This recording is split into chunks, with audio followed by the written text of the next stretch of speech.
거룩하신 하나님 아버지, 은혜를 감사합니다. 한 해를 지켜주시고 오늘까지 인도하심을 감사합니다. 오늘도 하나님 앞에서 변함없이 말씀으로 하루를 시작하게 하시니 감사합니다.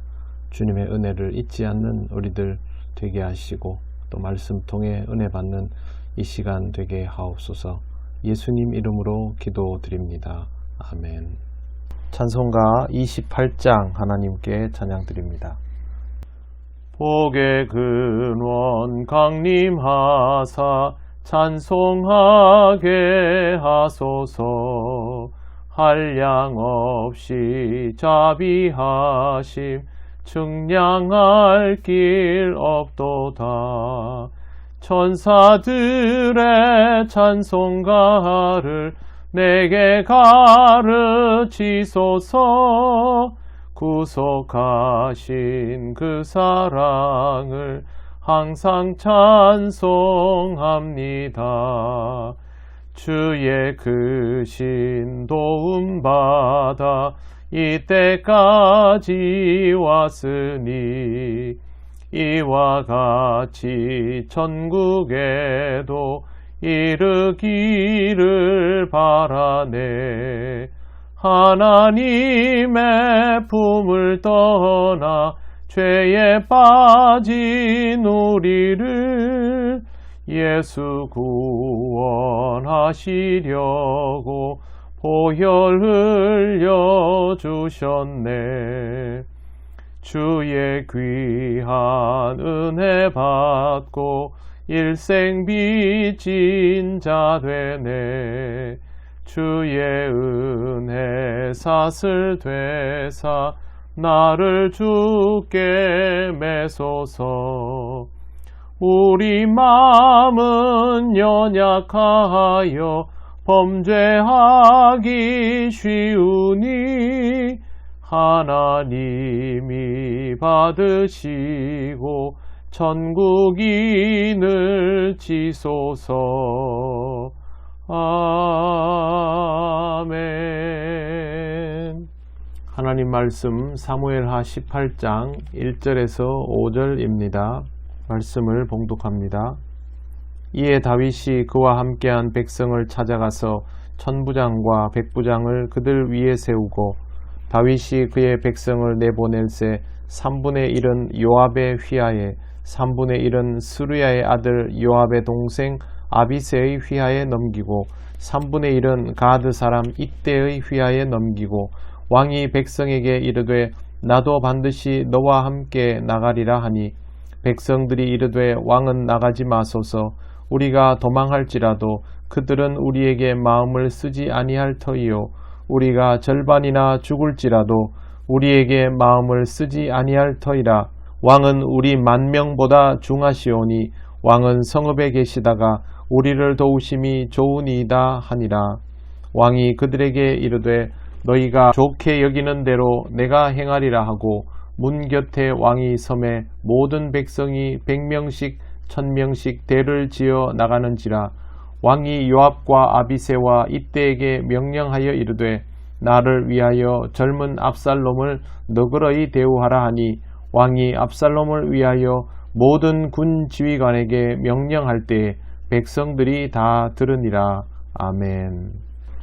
1절에 보면 다윗이 그와 함께한 백성을 찾아가 천부장과 백부장을 그들 위에 세우고 라고 되어 있습니다. 이제 다윗은 함께하는 사람들의 숫자를 세고 지휘체계를 확립하며 전열을 정비하고 있습니다. 처음에는 그냥 급하게 도주했고 황망하고 낙심할 뿐이었지만 이제는 전열을 재정비할 정도의 여유가 생긴 것입니다. 3분의 1은 요압의 휘하에 또 3분의 1은 스루야의 아들 요압 동생 아비새의 휘하에 나머지 3분의 1은 가드 사람 이때의 휘하에 넘겼습니다. 요압과 아비새는 다윗의 이복 누이 스루야의 아들들로 다윗의 조카이며 전투 경험이 많은 노련한 용사였습니다.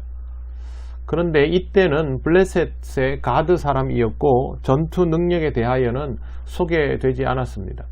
다윗은 이런 이방인들을 중용하는데도 주저함이 없었고 그의 지난 삶의 방랑기가 다윗에게는 이런 부하들도 가질 수 있도록 하는 계기가 되었음을 우리는 잘 알고 있습니다. 사무엘하 15장 19절을 보면 수하 600명을 데리고 곤경에 처한 다윗을 찾아온 이때의 모습이 나옵니다. 다윗의 만류에도 불구하고 끝까지 쫓았기 때문에 충성심을 높이 평가해서 이 중요한 전투에서 전체 병력의 3분의 1을 맡기는 중직에 임명한 것으로 보입니다. 또한 다윗은 백성에게 자신도 반드시 동행할 것이라고 말합니다. 이런 모습을 보면 사람을 품어주고 살피는 다윗의 성품을 알 수 있습니다. 그런데 백성은 오히려 다윗 왕에게 나가지 말라고 만류를 합니다. 내용이 참 절묘합니다. 3절 이하가 그것인데요. 백성들이 이르되 왕은 나가지 마소서 우리가 도망할지라도 그들은 우리에게 마음을 쓰지 아니할 터이요 우리가 절반이나 죽을지라도 우리에게 마음을 쓰지 아니할 터이라. 왕은 우리 10,000명보다 중하시오니 왕은 성읍에 계시다가 우리를 도우심이 좋으니이다 하니라. 다윗과 함께하는 사람들은 정말 대단한 사람들입니다. 보통이 아닙니다. 핵심을 정확하게 파악하고 있습니다. 왕이 나가면 적은 왕만 노릴 것이 틀림없기 때문에 그렇게 왕이 위험을 무릅쓸 이유가 없다는 것이죠. 백성이 도망을 해도 다른 병력이 다 죽어도 아랑곳하지 않고 무조건 다윗만 죽이려 들 것이기 때문에 다윗 왕은 절대 노출되어서는 안 된다는 것입니다. 이건 백성이 다윗을 얼마나 충심으로 따르고 있는지를 잘 보여주는 부분입니다. 보통은 왕이 저렇게 앞서 나가지 않으면 백성들이 사기를 높이기가 어렵죠. 그래서 지도자가 선봉에 서는 경우들이 많지만 백성의 충성도가 또 지도자에 대한 신뢰도가 어느 단계 이상 올라가면 그 백성은 오히려 지도자를 보호하려고 들지요. 자신들에게 제일 소중한 사람이니까 저 사람을 지키는 것이 우리가 할 일이다 이렇게 되어버리는 것이죠. 이 정도 관계성이면 일반적인 공동체나 일반적인 부대와는 완전히 다른 형태가 되고 이것은 전투력에도 직결되는 사안이 됩니다. 이런 지도자가 되는 것도 필요하고 또 이런 지도자의 마음을 헤아릴 수 있는 백성이 되는 것도 아주 중요합니다. 지도자는 이렇게 사람의 마음을 얻을 필요가 있지요. 하루아침에 되는 일은 아니지만 이것이 하나님께서 다윗을 기름 부으시고 오늘까지 이끌어 오신 이유이기도 합니다. 굳이 리더가 아니라도 모든 그리스도인은 이런 리더의 마음을 가져야 합니다. 만약 누군가가 이런 마음이기를 바란다면 그 사람은 리더의 마음을 헤아리지 못할 것입니다. 우리 지도자가 이 정도 해줘야 우리가 할 수 있지 않을까? 그 사람은 지도자의 마음을 이해하지 못하는 사람입니다. 그러나 모든 사람들이 내가 지도자처럼 이런 마음을 가져야지 라고 생각한다면 그들 중에는 누가 리더가 되더라도 서로를 충분히 공감할 수 있게 될 것입니다. 결국 우리 모두는 그리스도인다운 지도자의 마음, 리더십을 가지고 있어야 한다는 것이죠. 누군가가 나를 이렇게 끌어주면, 누군가가 우리를 이렇게 끌어주면 우리 공동체가 잘 돌아갈 것이다가 아니라 내가 공동체를 이해하고 지도자의 마음을 이해해서 그 지도자를 지켜나갈 수 있는 수준이 된다면 그 공동체는 누가 세워지더라도 하나님의 뜻을 잘 지켜나가는 좋은 공동체가 된다는 것이죠. 그러니 우리는 항상 이런 마음을 함께 가지는 그리스도인이 되는 것이 좋습니다. 왕도 백성의 마음을 잘 헤아려서 너희가 좋게 여기는 대로 내가 행하리라 하고 답을 하고 백성 곁에 서서 백성이 진군에 나아가는 것을 보게 됩니다. 그때 다윗은 이런 말을 합니다.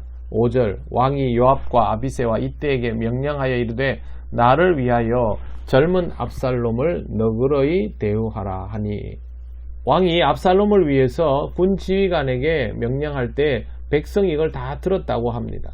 당연하지 않겠습니까? 자기 아들인데 아무리 반역을 저질러도 사랑하는 아들이기 때문에 다치지 않도록 그렇게 조심스럽게 대우하라 하는 뜻입니다. 이 내용을 보면 다윗이 압살롬의 반역에 대해서 책임을 묻기보다는 어린 사람의 일시적인 충동에 의해서 반란이 일으켜졌다라고 해석하고 싶어 합니다. 백성들까지 모두 들었으니 충분히 의도는 전달되었다고 봅니다. 이제 전열을 정비하고 나니 안정감을 가지게 되었지만 그럼에도 불구하고 이제 압살롬과 전쟁을 해야 합니다. 다윗의 고뇌가 얼마나 심했겠습니까? 모든 일들이 자신으로부터 비롯되었다는 생각을 하지 않겠습니까? 부인할 수 없는 사실이기도 하고요. 죄를 지었던 것 때문에 여전히 부담해서 자유로울 수 없는 다윗의 모습을 보면 참 안타까우면서도 우리의 삶을 보는 듯 합니다. 여기에서 다윗이 할 수 있는 일은 하나님의 인도하심을 따르는 것밖에 없습니다. 그가 아들과의 전투에 임할 수밖에 없는 이유도 기름 부음을 받은 종이 바로 그 자신이기 때문입니다. 하나님의 종으로, 이스라엘의 왕으로, 압살롬의 아버지로, 오랜 동지들의 리더로, 이게 바로 다윗이 고뇌할 수밖에 없는 이유입니다. 삶의 복잡한 숙제 앞에서 하나님을 더욱 갈망하는 그리스도인이 되시기를 바랍니다. 우리의 삶은 인간적으로 풀면 풀수록 꼬이게 되어 있습니다. 하나님을 의지하면 그때부터 해법이 나오게 되어 있습니다. 지금 당장 답이 만족스러울 수는 없지만 그러나 하나님의 역사하심이 우리에게 최선임을 기억하시고 하나님이 이끄시는 상황을 통하여 배워 나가시기를 바랍니다. 성도 여러분, 올 한 해 동안 수고 많이 하셨습니다. 새해에는 새로운 마음으로 하나님 앞에서 더욱더 신실한 삶을 살아가시기를 바랍니다. 기도드리겠습니다. 하나님 감사합니다. 고뇌하며 어쩔 수 없이 출정하면서도 하나님의 뜻을 생각하는 다윗의 모습을 보면서 우리의 삶을 돌아보게 하시니 감사합니다. 지난 한 해 동안 어려움도 많고 힘든 일도 많고 우리의 부족함도 깨달았지만 그럼에도 불구하고 하나님의 역사를 통하여 우리의 부족함들이 나아지게 하신 것을 감사드립니다. 하나님께서 주신 은혜의 삶을 잊지 않고 새로운 마음으로 새해를 준비하는 우리들 되게 하여 주시옵소서. 감사드리며 예수님 이름으로 기도드립니다. 아멘.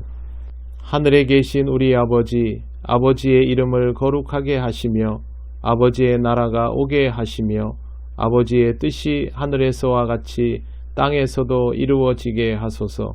오늘 우리에게 일용할 양식을 주시고 우리가 우리에게 잘못한 사람을 용서하여 준 것 같이 우리 죄를 용서하여 주시고 우리를 시험에 빠지지 않게 하시고 악에서 구하소서.